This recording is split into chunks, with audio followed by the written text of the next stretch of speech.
Any update on Oscar? Well, he's supposed to practice today, so we'll have a better idea. I know you said you weren't going to limit his minutes long term, but whenever he's able to come back, do you have to bring him back a little more slowly, or can he play 30? He's been doing the conditioning stuff. He just hadn't been on that court, and that's totally different. My guess would be he plays 3 or 4 minutes at a stretch, if he plays. He's going to have to get through that and make sure there's no swelling.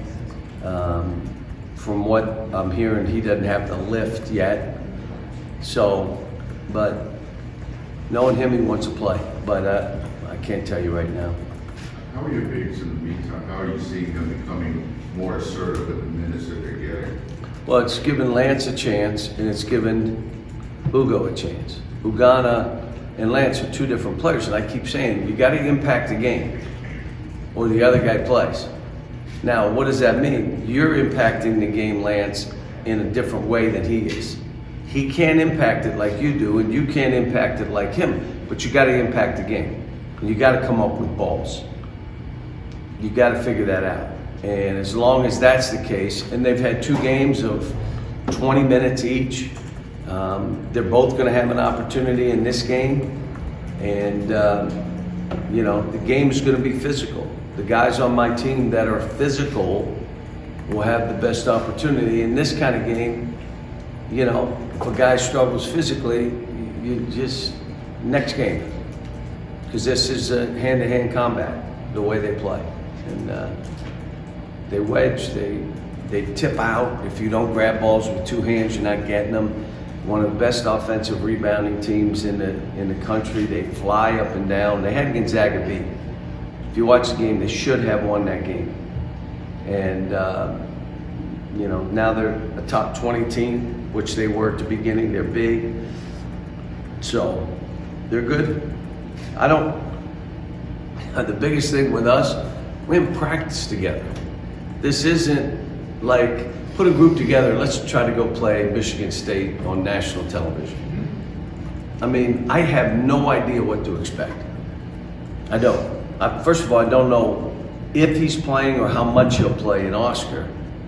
Severe just joined. Damian had 2 days of practice before he left. Then we came back. I mean, how's he do? We have no idea. I'm going in, and that's why I've said all along, it's going to take us time to get this right. We've changed a lot of things in how we're playing based on what people are doing to us. And I told the team, by the end of the year, some of the stuff we're doing now, you want to remember it because we won't run it. And there'll be new stuff that we think this is better suited for this team, which we do most years. You're saying you expect Damian to get in and get a few minutes as well? I would expect Damian to play, yes. I mean, he practiced Wednesday and Thursday of last week, and then he practiced Monday, and he'll practice today. So I would say he's good to go. Was there anything in particular you took from the Michigan State Gonzaga game when you watched? They're physical, and they do a great job of pick and roll, spacing the court.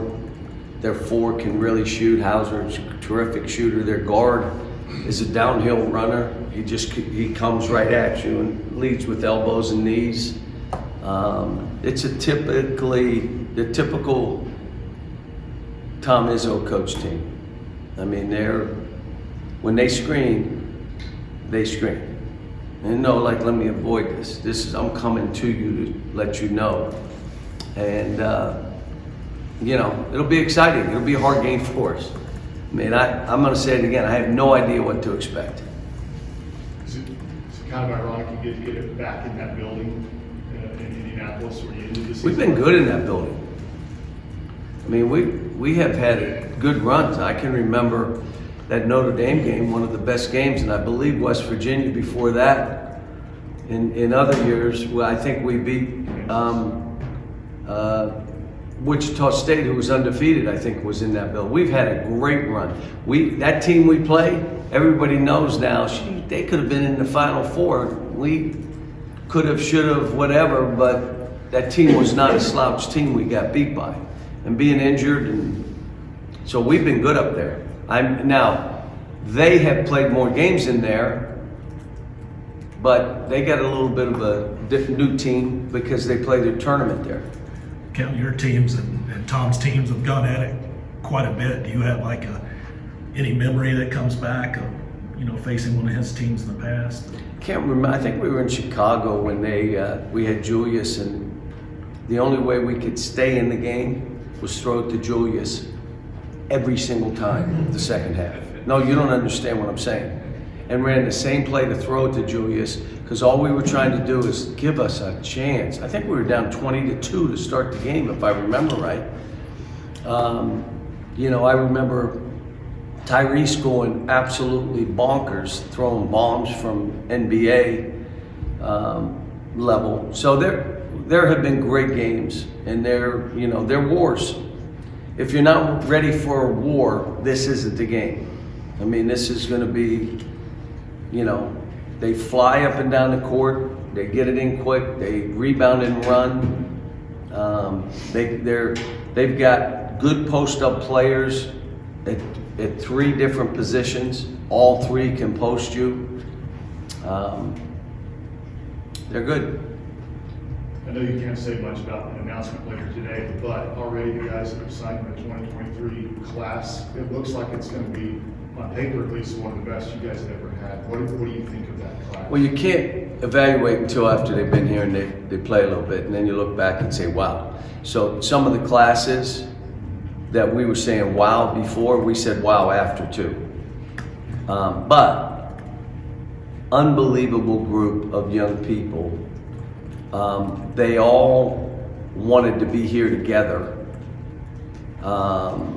And they are all, there's a talent level there, but it's let them do their thing, and then we'll all get together and talk about individuals and all that. But it's, hopefully a good group of kids. Izzo said today in his press conference, he told you it's almost illegal that you got 4 seniors. It's just a different looking team. I saw it on Twitter today, and I guess, how do you feel like your team matches up against Michigan State? Well, he says it's illegal. We're supposed to be playing against freshmen. That year was Julius, the Harrison brothers, James Young, and I believe either Willie or DeCaria. I mean, we started 5 freshmen that year, 5 freshmen, and literally thought we were okay until we played them, and they smashed us. And then I said we kept it close because they literally threw it to Julius every time. But it's kind of like I've had a long enough career that I've coached veteran teams. Would I rather do it if they're really talented? Yes. But if they're really talented, they probably leave. So, this is unique. We got a talented group. We got a talented group of freshmen. Now, this isn't about talent or age, team. And we have not practiced together as a team. So I'm telling you, there'll be stuff out there that you'll say, what in the world did he just do? Well, Oscar's not been around for 4 weeks. We had Xavier out for like 2 weeks. Damian has been out 2 weeks, in and out. And you're talking 3 players that we could be relying on. But it gave Lance a chance, Ugo a chance, it gave Jacob a chance to play more, it gave Chris a chance to play 3 and 4, and he's just physically done all the stuff we've asked him to do. It gave Kaysen a chance to be at point, which means we have any hiccups, he can move to point and we're fine. Last year that was an issue. Now we have more than one, and you guys know I like to play more than 1 point guard anyway. I like to play 2 on the court at the same time. Cal, I've seen you have to practically beg guys at times to rebound with 2 hands, and Ugana seems to have come in with that trait already. How big of a factor is that in him? Well, doing what he's doing? again, at the end of the day, it's about performance and it's about results. And if he's reaching for balls with 2, he's going to have better results than you, reaching with one and having it tipped or fumbling it or whatever, which means he will play more. That's just the way it is. I mean, and so we have been, as you know, my whole career, that's what it's about. You rebound with two hands. You're not going after any balls with one. And if you do, it's because somebody pushed you and you reached. So he's done great. More than that, he's impacted the game defensively. When you have a guy that's 7 foot near that basket, you're not getting layups. You don't. Now you got to shoot balls, or you won't go in there. So he's done good. But Lance had 4 blocks last game. I mean, he left his man and went after it pretty good. So Bear said he loves it, those guys behind him, because he can really go after the ball handler. Yep. Is this the kind of game that CJ and Antonio may have more difficulty getting a wide open shot off as they have in the first couple of games?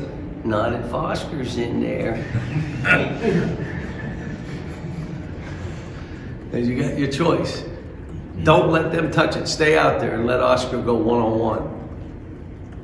And then you trap, and Oscar's been a pretty good passer. So he makes it different. You guys know, I've said this from day one. If you have no post presence, your team is a fraud. It is. You're going to end up trying to shoot 33s, and it looks fun. We need to play that way. All right, now you make 3 out of 30, and then you lose. Then why are we playing that way? So post presence is, you'll get that if they trap, but they're open. And both, I'm telling you, CJ and Antonio both amaze me, even in practice. And CJ comes every day. He's so appreciative that he's playing. He was out 1.5 years with injuries. He came in with 22% body fat. He's like at an 8 right now, 9. You look at his body, he don't look like the same guy. Antonio gained 15 pounds. So all of a sudden, he's going to the basket because he's not worried about getting bumped. Matter of fact, he's creating some bumps. Now, these bumps are different than the other bumps that they'll face. So you're going to find some stuff. And the same, like Kaysen going to the rim, that's what you want to do. You may have to dunk it on somebody because you may not be able to get a clean shot off. What do you hope to or expect to see out of Jacob with this game, especially as much as you've challenged him to be more physical and play down there more? Well, this is what the game will be. It'll bring it out of him. You know that's what it is. And he is so much better than he was a year ago. It's not even close. All right. But the game is a fight. It's not individual work. I'm competing against this guy, and I'm not out here just trying to show what I do. I compete against him. And if he's getting the best of me, I don't need to be on the court. I want to get the best of him. Well, it's a fight. You got to fight. You got to battle. That doesn't mean foul, because if you foul, you have to come out. That means play the guy early. Be more physical with him early than he is with you early. And that's not just with Jacob. That's going to be our whole team. And, you know, when you're skilled and you're long, and you can do those things, that means you'll rebound.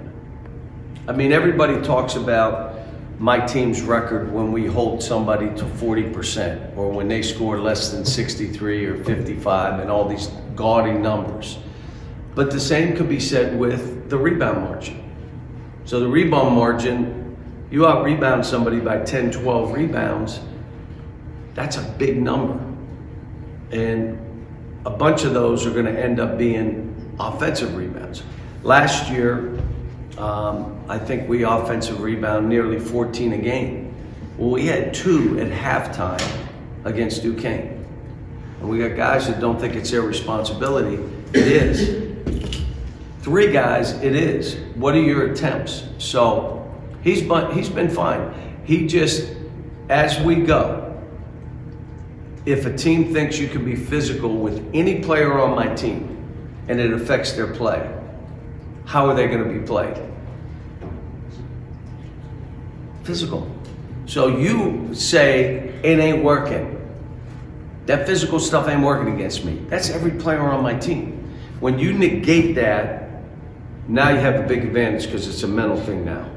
We can't, I like to do when teams think they're in the best shape of any team in the country, we run the timeouts. We run the free throws as they're like, what are these? And then they start running. Well, why am I doing that? Man, these guys are in better shape than us. Yeah, we're in better shape than you. So whoever told you you're in the best shape of any team in the country, they lied to you. You're not. Now, they may be in better shape than us, but they're getting bumped when we're going to free throws. What? And they start running.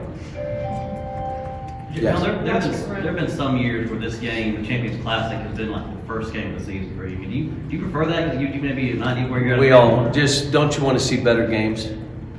So you need to wait a little bit. First game out of the gate, it's like brutal. We played well some, we played bad some, but it's just a very, very hard game. So now everybody has an idea of what their weaknesses are. The coaches do. I know Tommy looked at my stuff and our games, and he knows. Matter of fact, I bet you they went through all the Bahamas stuff. They got about a 12-game package to watch us. And, at the end of the day, it's who's going to impose their will, or who even thinks about that. Impose your will. And they're well coached, they're talented, they're big players, they're four-man, maybe their best shooter. So a lot of pick and pops, a lot of stuff that you got to maneuver. And when you have guys that haven't practiced together, there are going to be breakdowns. Now, you all got to be patient, but so do I. It's hard for me. I think they should be playing like they've played for 22 years. But it's going to be the early part of this season. There's going to be some stuff that we're going to have to learn and to get them together. All right, thanks, guys. Thanks. Hey,